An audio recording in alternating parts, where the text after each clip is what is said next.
ఇక్కడ పండినటువంటి చింతపళ్ళు, చింత చెట్లకి కాసిన కాయలు ఒక రూపాయి కోరుకోకుండా తమ కొరకు వాడుకోవాలి, లేదా ఇతరులకు దానం చేయాలి. తప్ప ఎవడైనా ఇందులో ఒక రూపాయి కోసం ఒక్క చింతకాయ ఇచ్చినా సరే అందులో పురుగులు ఉంటాయని శాపం ఇచ్చారు.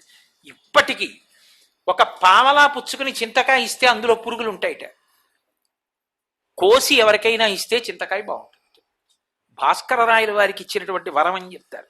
ఒకప్పుడు భాస్కర రాయల వారు సూర్యనారాయణమూర్తి యొక్క అనుగ్రహం చేత ఎప్పటివాడో కాడు, ఈ మధ్య కాలం వారు ఛత్రపతి శివాజీ కూడా కాదు, ఆయన మనవడు సాహు. ఆ సాహు దగ్గర ఉన్నటువంటి సైన్యాధికారి యొక్క కుమారుడు చంద్రసేన జాధవుడు. చంద్రసేన జాధవుడు యొక్క కొడుకు వృత్తాంతం భాస్కర రాయల వారి వృత్తాంతం మీకు నేను చెప్పింది. సూర్యుడు ప్రత్యక్షంగా అనుగ్రహించి వాళ్ళని కాపాడాడు. పిలిస్తే పలికేటటువంటి దైవం సూర్యుడంటే. పైగా మీకు ఎప్పుడైనా ఇతరమైనటువంటి దేవతాస్వరూపాల విషయంలో మూర్తి యందు మీరు చైతన్యాన్ని భావన చేసి మనసు నిలబెట్టాలి. సూర్యుడి యందు ఆ ఇబ్బంది ఉండదు. కళ్ళ ముందు మీకు కనపడుతున్నటువంటి చైతన్య స్వరూపం కాబట్టి ఎంతో సంతోషంగా ఉంటుంది. అదిగో ఎదురుగుండా వెలుగుల ముద్ద, నీ చెప్పేది వింటున్నాడు, కదులుతున్నాడు అని మనకొక గొప్ప తృప్తి ఉంటుంది. ఉన్నాడు మహానుభావుడు, వింటున్నాడని. అంత ప్రత్యక్షమైనటువంటి భగవత్ స్వరూపం. మనుష్యుడు మాంసనేత్రంతో చూడదగిన ఏకైక పరబ్రహ్మస్వరూపము సూర్యుడొక్కడే. ఆయనని మాంసనేత్రంతో మనం చూడగలం. అంతటి అద్భుతమైనటువంటి సూర్యస్వరూపం.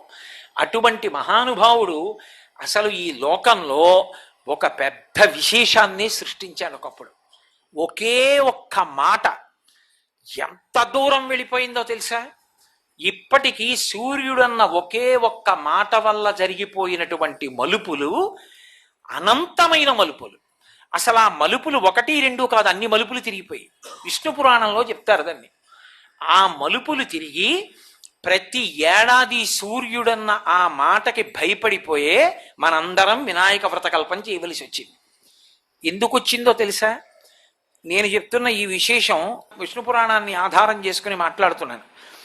సత్రాజిత్తు సూర్యనారాయణమూర్తి యొక్క అనుగ్రహాన్ని సంపాదించాలని ఆయన గురించి తపస్సు చేశాడు.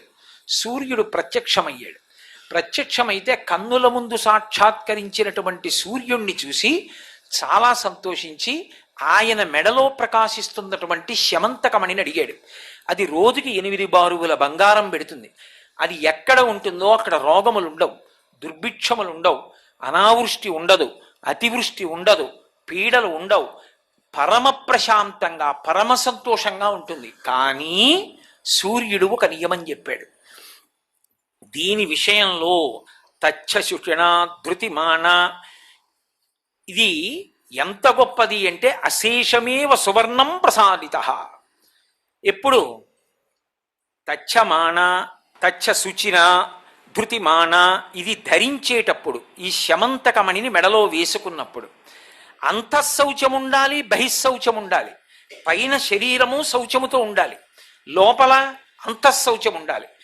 లోపల బయట కూడా పవిత్రత లేకపోతే, అలా పవిత్రత ఉంటే బంగారము ఇస్తుంది, అనావృష్టి ఉండదు, అతివృష్టి ఉండదు, రోగాలు ఉండవు, ఎవరికి బాధలు ఉండవు, ప్రకృతి యందు ఉపద్రవాలు ఉండవు, పరమ ప్రశాంతంగా ఉంటారు. అన్యదాధారయంతమేవా, ఒకవేళ దాన్ని కానీ ఇంకోలా అంటే అంతఃశౌచం లేకపోయినా బహిశౌచం లేకపోయినా, ఈ రెండింటిలో ఏది లేకపోయినా శమంతకమణిని ధరించినప్పుడు దానివల్ల ఏమవుతుందో తెలుసా? హంతీతి, ఎవడు అలా వేసుకున్నాడో వాడు మరణిస్తాడు. అప్పుడది శుభప్రదమైన ఫలితములను ఇవ్వదు, ఉపద్రవాల్ని తీసుకొస్తుంది. తస్మాత్ జాగ్రత్త అని శమంతకమణిని ఇచ్చాడు. ఆ ఒక్క మాట మలుపు తిప్పేసింది.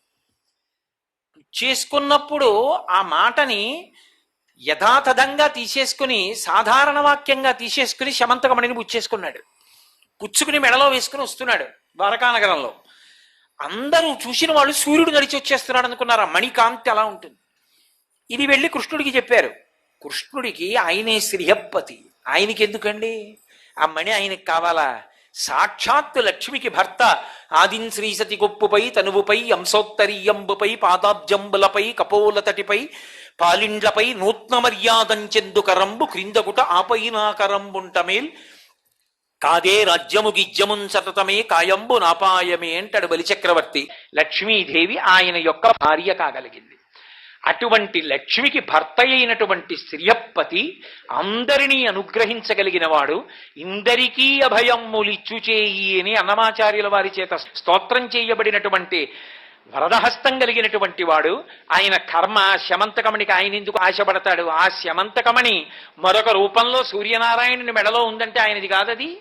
సర్వం శ్రీ ఉమామహేశ్వర పరబ్రహ్మార్పణమస్తు. స్వస్తి.